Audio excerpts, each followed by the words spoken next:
Nabi SAW berikan kata kunci supaya tidak berzina. Kalau seseorang di antara kalian bangkit syahwatnya, sementara dia sudah punya pasangan, melihat lawan jenisnya, maka kembalilah kepada pasangan hidupnya karena dia memiliki apa yang dimiliki oleh orang tersebut. Kemaluannya sama saja. Ini kan cuma beda penampilan. Sama kalau makanan, kita lagi pengen makan pizza misalnya, tapi nggak ada duit. Di rumah cuma ada nasi sama tempe. Kembali makan nasi sama tempe, kenyang kok juga, gitu kan. Kurang lebih begitu rasionalnya, gitu. Jadi memang itu kata kunci orang kalau sudah berumah tangga supaya tidak berzina, karena sama saja, gitu kan. Kapan sperma itu tertumpah, kapan seseorang laki-laki dan perempuan klimaks, maka akan redah syahwatnya secara otomatis, gitu kan. Akan redah syahwatnya secara otomatis.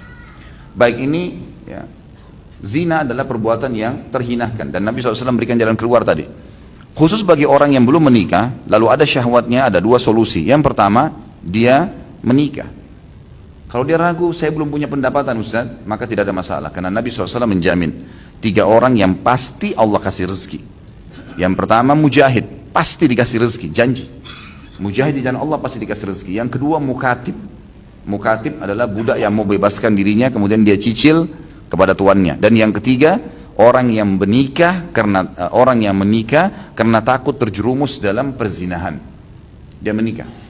Dia jalani kehidupan sesungguhnya bertawakal kepada Allah. Ingat, konsep dasar dalam agama kita, tubuh kita berikhtiar, hati kita bertawakal.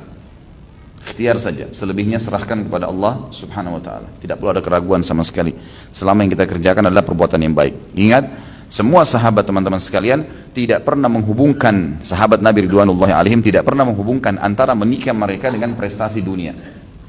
Gak ada sama sekali. Harus punya toko dulu, harus punya kendaraan dulu, harus punya tunggangan dulu, harus punya baju baru dulu, harus punya jabatan dan segalanya. Itu tidak pernah ada hubungannya dalam pernikahan. Ibadah tidak ada hubungannya dengan prestasi dunia. Menikah dan cari orang yang sepadan. Baik ini kalau mampu, cuma karena ragu masalah ekonomi. Kalau dia tidak punya ekonomi juga, belum juga dapat pasangan, maka Nabi SAW ingatkan di dalam hadis yang lain, wahai anak muda, siapa yang sudah mampu maksudnya siap jadi suami, siap bekerja, banting tulang, siap melindungi istri anaknya, walaupun mereka tinggal di bawah kolom jembatan, yang penting dia siap untuk melindungi istrinya, dia siap nanti jadi ayah, dia siap bekerja mencari nafkah buat mereka setelah menikah.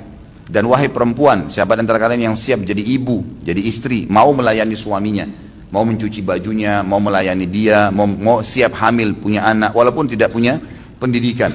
Yang penting siap untuk itu, menikahlah kata Nabi SAW. Karena itu akan menjaga kesucian kemaluan dan menjaga kehormatan penglihatan.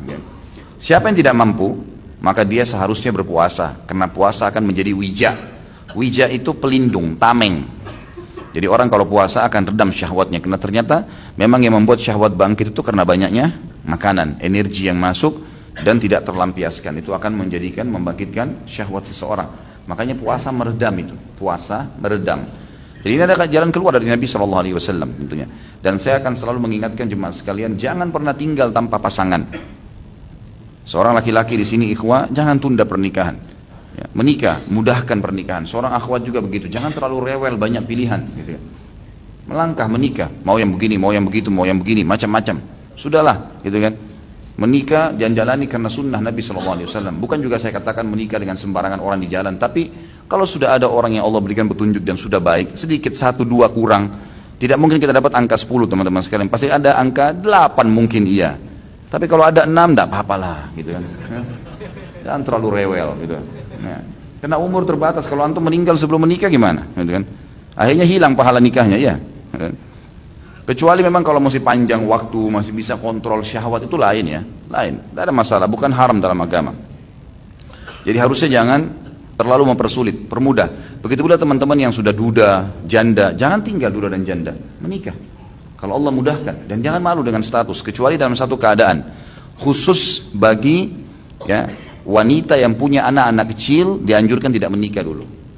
Bahkan disebutkan dalam sebuah hadis, salah satu dari 4 wanita ahli surga adalah wanita yang pada saat suaminya meninggal atau dia cerai dan dia masih punya anak kecil, dia menahan dirinya untuk menikah, kemudian dia mengurus anak-anaknya.